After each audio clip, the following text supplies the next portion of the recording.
মাশা আল্লাহ তাবারাকাল্লাহ। দেখুন সবাই, দেখুন মক্কার পবিত্র ভূমি হারাম শরীফ চতুর্দিক থেকে মুসল্লি এবং উমরাকারী দ্বারা ভরপুর। সুবহানাল্লাহ। আসলে আজ হচ্ছে 2026-এর রমজান মাসের 27 রাত্রি, শবে কদরের বিশেষ রাত্রি। তো আজকের এই রাত্রিকে বিশেষ রাত্রি কেন বললাম, এটার ব্যাপারে সংক্ষিপ্ত কিছু কথাও বলবো।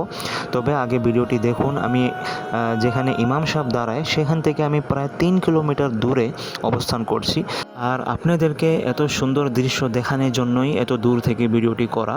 তো আমি নিজেও আসলে ভিডিওটি করার কারণে একেবারে নিকটে যাওয়ার সুযোগ পাইনি।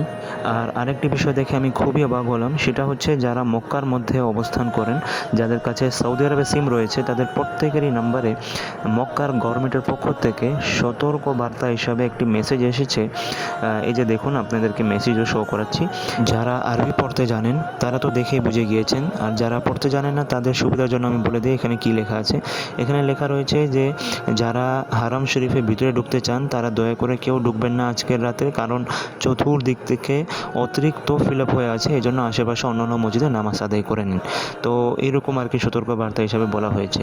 তো এটা আমাকে খুবই অবাক করেছে। তো যাই হোক, এখন আমরা অতি সংক্ষেপে জেনে নিব যে পুরো পৃথিবীর সকল দেশে মুসলমানরা রমজানের 27 লাইলাতুল কদরকে, 27 রজনীকে কেন এত গুরুত্ব দেয়, তার নিশ্চয়ই কারণ রয়েছে। আর সেই বিশেষ কারণটি হচ্ছে, মনে রাখবেন যে রমজান মাসের শেষ দশকের 5টি বেজোড় রাতের মধ্য থেকে যে কোনো রাতে লাইলাতুল কদর হতে পারে। তবে 27 রাত্রিকে এই জন্যই গুরুত্ব দেওয়া হয় যে পুরো পৃথিবীর মধ্যে সবচেয়ে বড় মুফাসসির, সকল মুফাসসিরদের সর্দার এবং ইমাম, নবীজির আপন চাচাতো ভাই, নবীজির কাজিন আবদুল্লাহ ইবনে আব্বাস রাদিয়াল্লাহু তাআলা আনহু, যিনি রাইসুল মুফাসসিরিন অর্থাৎ সকল মুফাসসিরদের সর্দার যাকে বলা হয়, তিনি বলেন যে মহান রব্বুল আলামিন লাইলাতুল কদরের গুরুত্ব, মর্যাদা ও ফজিলত যে সূরাটিতে বর্ণনা করেছেন সেই সূরার নাম হচ্ছে সূরা আল কদর।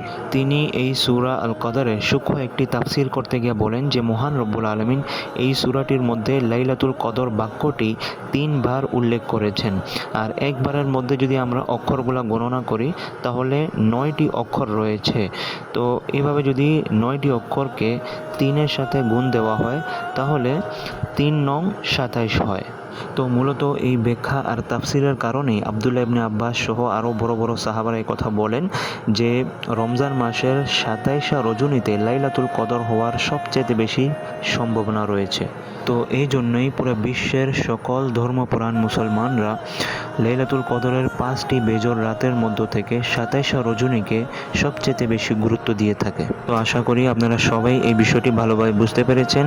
আর এই ভিডিওটি বেশি থেকে বেশি শেয়ার করার মাধ্যমে সবাইকে এই বিষয়টি ভালোভাবে বোঝার সুযোগ করে দিন, কারণ অনেকে না জানার কারণে কথা বলে থাকে যে এটার কোনো ভিত্তি নেই, শুধু 27কে বেশি গুরুত্ব দেওয়ার। তো তাদের এই ধারণাটি যেন ভুল প্রমাণিত হয়, এজন্য এই ভিডিওটি বেশি থেকে বেশি শেয়ার করুন। লাইলাতুল কদরের 5টি বেজোড় রাতের প্রতিটি রাতে, বিশেষ করে 27 রাতিতে লাইলাতুল কদরকে বেশি থেকে বেশি তালাশ করুন।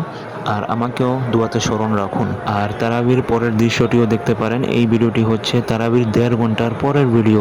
আপনারা ভিডিওতে দেখতে পাচ্ছেন যে 1.5 ঘন্টার পরেও ভিড়ের কি অবস্থা রয়েছে। সুবহানাল্লাহ।